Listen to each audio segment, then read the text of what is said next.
Professor Stiglitz, thank you for coming and joining us today and the talk that you've just given. You've had a long and uniquely distinguished career with roles across policymaking and academia, winning the Nobel Prize, being at the World Bank in the Clinton administration, etc. I'd like to ask you a few questions about the arc of your trajectory and how different elements of it relate to each other. My name is Alice Pearson and I'm a research fellow here at UI. So, starting with your childhood, you grew up in the steel town of Gary, Indiana. How did your early experiences shape the ways in which you understood the economic systems to work?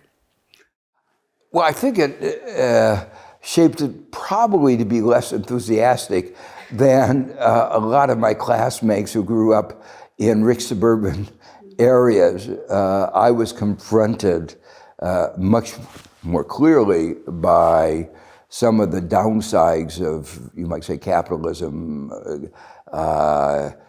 Capitalism in a period that is often described as the golden era of capitalism, the late 1940s or 1950s. There was segregation, massive inequalities, strikes, economic downturns, and you saw how it affected your classmates, the whole community. So it wasn't a smooth ride. It wasn't like some of those TV shows where everybody is happy and everything goes well. You won the Nobel Prize for your work on imperfect information economics. So imperfect information economics conceptualizes economic questions as epistemological ones, of how to know something about someone else. Your latest book, People, Power and Profits, frames them more as political ones, an asymmetry of power more than information. So I'm wondering, firstly, if you could describe what you found about information as such a compelling way to think about capitalism. And secondly, if the way in which you've thought about asymmetries in capitalism has changed over time, or if these two stages of your work are related.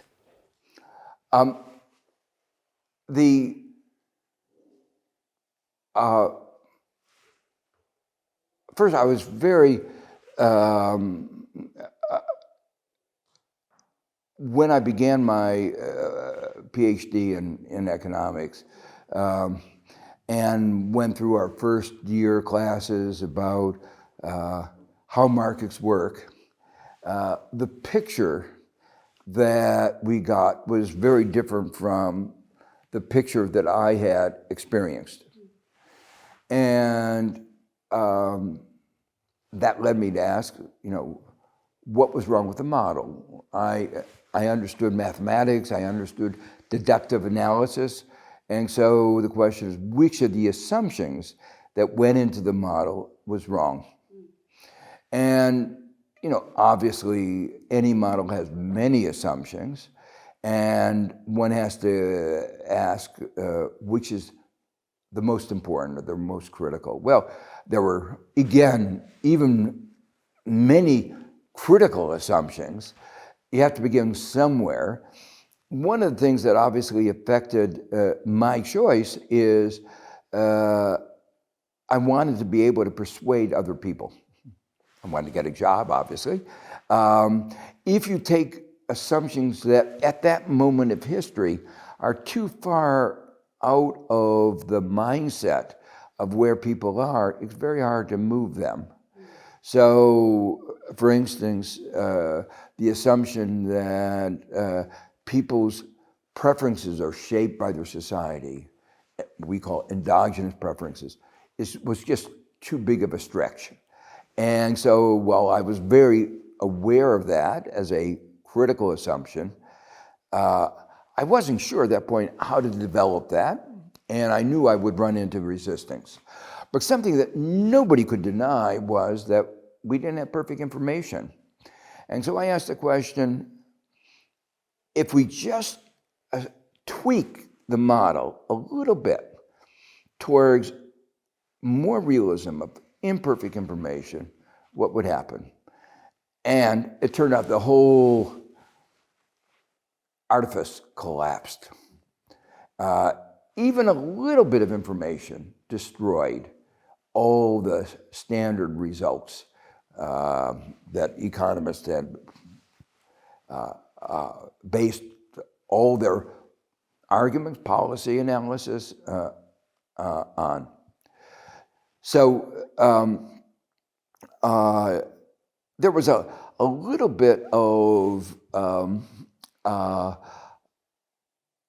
background thinking affecting my reasoning. From you mentioned the word epistemological, which sounds very philosophical, and my study of Plato actually did have a lot effect in shaping my research agenda. Ideal types.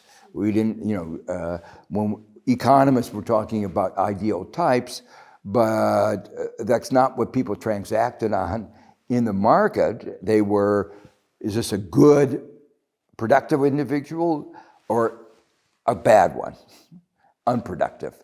So it was the disparity between ideal types and real types, and the you might say the limitations of Plato that helped motivate some of my work in the economics of information, and showing, I think, the advantages of a good liberal arts education. Now, one of the results of my work on imperfect information was to show that it led to imperfect competition. And once you go down that route, you start thinking about market power. The competitive paradigm started to get undermined. And I wrote my thesis, did my PhD in the 60s, and there was a group of economists that were very concerned about power. Sam Bowles at Harvard, I remember having a conversation with them. And I didn't know how to integrate that into my analysis, but it sat in the back of my mind for years, decades. And the combination of market power derived from imperfect information, and then my experience at the World Bank and seeing, and in the Clinton White House, seeing the exercise of power, led me to start thinking more and more about power. Thank you. One of the ways, particularly in imperfect information, that economists model that is asking specifically how principals, that is firms or states, can extract from agents, that is workers or citizens. So, for example, your paper unemployment as a worker discipline device was very influential in thinking about how workers could be paid more as a way of preventing them, quote, shirking. I'm wondering how the ways in which economists assemble models of, say, principals and agents, firms and workers relate to the dynamics in capitalism that you have so articulately and vehemently critiqued for decades, and how you think economists can maybe build models from the perspective also of workers, say. Do you think there's any tensions there or not? Well, if you go back in, you might say, the history of neoclassical economics, it was the standard models were such that it didn't make any difference whether firms hired workers or workers hired rented capital and hired managers. There was complete symmetry in the models. That obviously is very distant from the way the economy actually operates. So a deep question is, what are the source of that asymmetry? And so the question I think you pose is, most of the principal agent models, the kind of models, begin with an assumption of who is the principal, rather than trying to ask the question, how does that arrangement get arrived at? And one of the questions that I've addressed in some of my research in a more, you might say, pristine way where you can get your handle on that is the question of agriculture. Some places you have farms that are owner-operated. Some places you have sharecropping. So those are two ways in which, in one case, the farmer is the principal, making decisions of what to hire or what to buy, and the other one is clearly the landlord.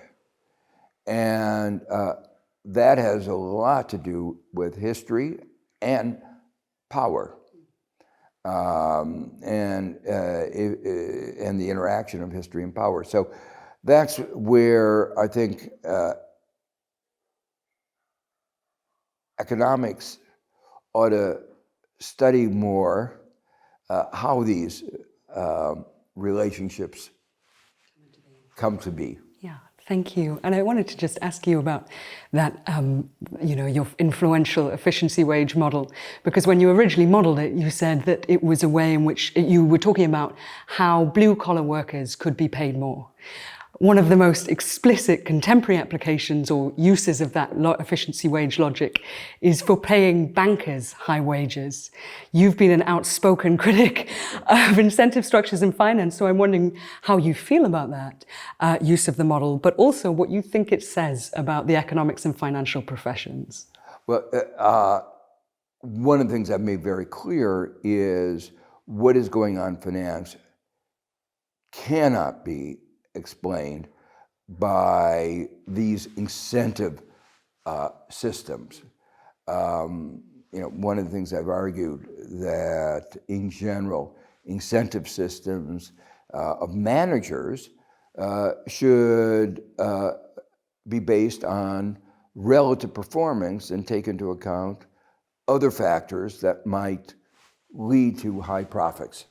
So, for instance, you're an airline executive and the price of oil goes down. Your profits soar. Is that because of anything you do? Or, to take another case, the CEO of Exxon done very well as a result of Russia's invasion of Ukraine. I hope he wasn't responsible for that. He was an unintended beneficiary. Anybody rationally constructing a compensation scheme would say, okay, you get paid more if you do better relative to your peers or do better taking into account the price of oil. But that's not what they do. So to me, it's always been clear that what they're doing is using what I might call rhetoric excuses, taking advantage of, quite often, other people who don't fully understand. It's an incentive language that they're using to actually grab rents, grab money out of the company for themselves at the expense of other shareholders and the expense of workers. It's nothing more than a rent grab. You've been articulate and outspoken on rent from your early days in economics. And indeed, you've been a critic throughout your whole career in many ways of Arrow de Breur or of the IMF, from kind of TARP to TTIP. What are the common strands, or do you see that there's been a common building block of ideas, institutions, or individuals that you've been trying to critique along the way? And what's it like having spent a career so much as a critic in so many different roles, particularly in a discipline that's not necessarily very soft towards its critics? Well, as an academic, your job is to seek, quote, the truth. Part of the way we do that is deductively. You construct a model, and partly is to then compare the results of that model with reality. As a theorist, I spend most of my time in that deductive task. And here, what a theorist does is ask something about the robustness of the results. To what extent do they depend on each of the assumptions?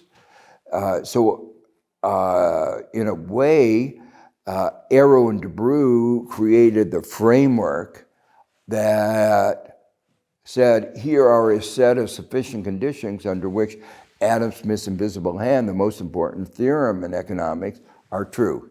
So that laid out a research agenda, you might say. And it turns out it was a very frail theory, but it also was a very useful benchmark of a way of thinking. You go through each of those assumptions and you get a much better view. You might say a research strategy. At the end, you want to create a picture of an alternative, and that's what I've been trying to do, and what kind of alternative system might work better. There are two economists who were very dominant in the middle of the last century, Milton Friedman and Friedrich Hayek.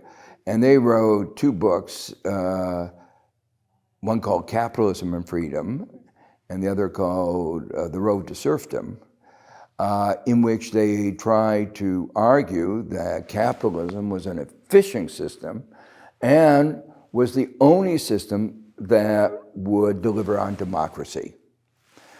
So my latest work has been trying to go beyond just the economics and look at concept like freedom from the eyes of an economist and from the eyes of somebody trying to create, think about what would be a good society. And so I have a book coming out in April called The Road to Freedom, The Economy and the Good Society. And a major thrust of this new book is that they got it just wrong.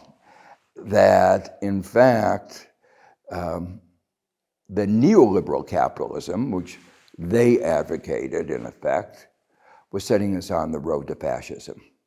It was leading to populism, which was now very evidently undermining democracy and threatening democracy in the United States, Brazil, India, many places around the world. And that we really have to change the way our market economy is oriented. And I propose what I call progressive capitalism, you might say a rejuvenated social democracy.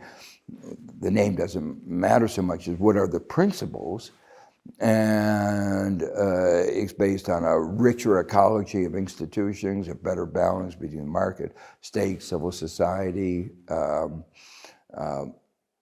regulations to make sure we have competition and make sure that there aren't people exploiting others and make sure that we don't exploit the environment. And just to close with a question about the environment, you've been a critic of integrated assessment models by Nordhaus, so I'm wondering firstly if you could just say a little bit about your critique. And secondly, in the talk that we've just had in the lecture, you described climate change as a massive externality. Do you think we can ever price, account for, measure the externality of climate change and capitalism? Or do you think that the effect of capitalist production, extraction, consumption on the climate is so big and the tipping point's so dramatic and so devastating that that we must kind of in some ways go beyond it as an externality, or do you still find the frame of an externality a helpful way in which to address our current moment? I do think the frame of an externality is useful. It's not the only aspect of what is going on in a capitalist system and a market economy. I've emphasized from the beginning of our conversation how capitalism how preferences are endogenous, how they're shaped. And they're shaped by our market economy, and shaped in ways that may lead people to be more selfish, greedy, short-term, all those lots of other characteristics. Those you can't evaluate in terms of simple externality, but nonetheless, I think an externality is a useful part of the toolkit for looking at where we need to go. Now, what's wrong with the integrated assessment models? Well, the first way to think about that is to look at their conclusion. They say 3.5 degrees climate change is fine. They've now revised it down to 2.8, but the rest of the scientific community says going beyond 1.5 or 2 degrees is extremely risky. And now that raises the question, who is more likely to be right? The entire scientific community or a couple of economists using basically a neoclassical model, which in the application of macroeconomics didn't work very well. The assumptions are absurd. It ignores market imperfections, endogenous technological change. I could go through a long list. Well, it's pretty clear what I think. The scientific community, the global scientific community, saying it's really dangerous going beyond 1.5, 2 degrees, is more likely right. There's another aspect which is really central. The scientific community, rightly, focuses on risk. Say, there's a lot of risk. We haven't been there in millions of years. How can you be so confident on what you think? And if you're wrong, there's no planet B that we go to. Bezos is trying to get us, and Musk are trying to get us into another planet, but it's not going to happen as fast as climate change is happening. So we have to figure, anybody rational would say, you don't take those risks. And then you look at their model, they don't incorporate risk. And how do you have a model giving advice to countries about a situation where risk is at the center, a model that ignores risk? And I think that speaks to the example of a flaw of neoliberalism that's so deeply ingrained that when they made their model, they didn't even think about that. And that goes back to the beginning of our conversation.